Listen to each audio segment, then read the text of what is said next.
Hello, welcome to another video.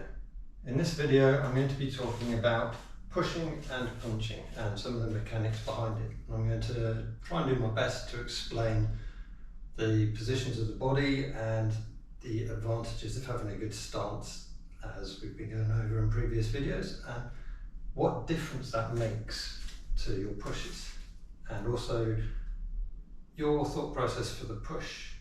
Are you pushing up? Are you pushing down? Are you pushing straight? So we'll start with a straight push. So I'll just push here. And what happens here is now I'm potentially off balance forwards, leaning, because I'm having to lean in to push against the punch bag. In this case, that's a substitute for a person. Okay, there's a mass that I'm pushing against. And as that pushes, I'm going to start leaning over my balance point, and if that goes, then I go with it. Not great. I take a slightly better stance, I brace myself, and this time if I lift, try and lift the other person up as I push, so extending up, okay? And you see that, pushing up.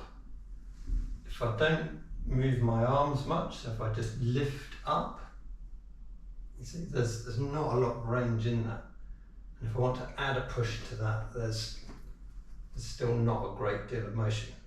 Yes, I'm in slightly less chance of toppling over, but I'm still lifting myself up, potentially to be caught and pulled out of my route. So pushing downwards. So here we're looking at the angle here. So imagine if you've got, say, two planks of wood, one running straight, one running down, and you want to push that way, this is what happens. Okay? Now what's happening in that lean is this portion is actually going diagonally downwards, which is what you really want to be aiming for with a push or even a strike, because that allows you to keep the most connection to the floor while applying the force forwards. I'll take the same position here, but instead of trying to lift it, I drop it. Watch what happens to my arms as this goes diagonally down, and I don't bend my arms, I don't extend them.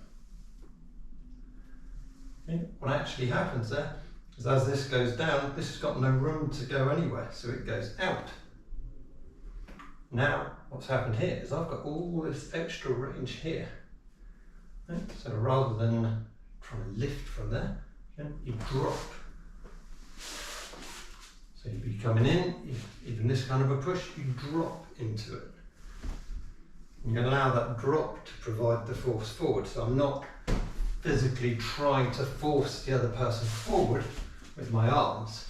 My arms are just the scaffolding that holds the pressure there.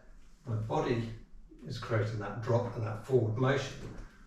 You'll also see that where my arms are curved, if I've got a good connection there, that's going to create a natural lifting motion upwards on that side anyway.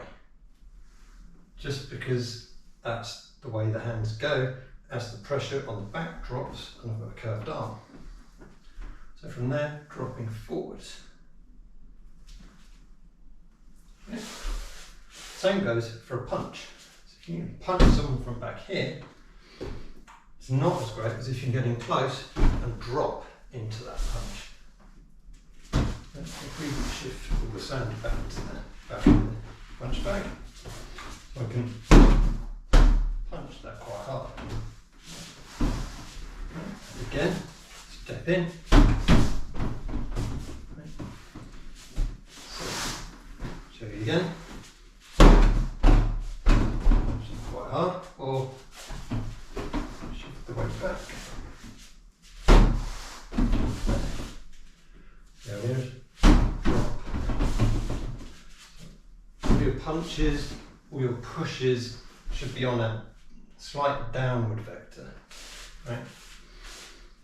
And that's going to go through all of the form when you're doing your turns. There's a slight downward pressure at the end.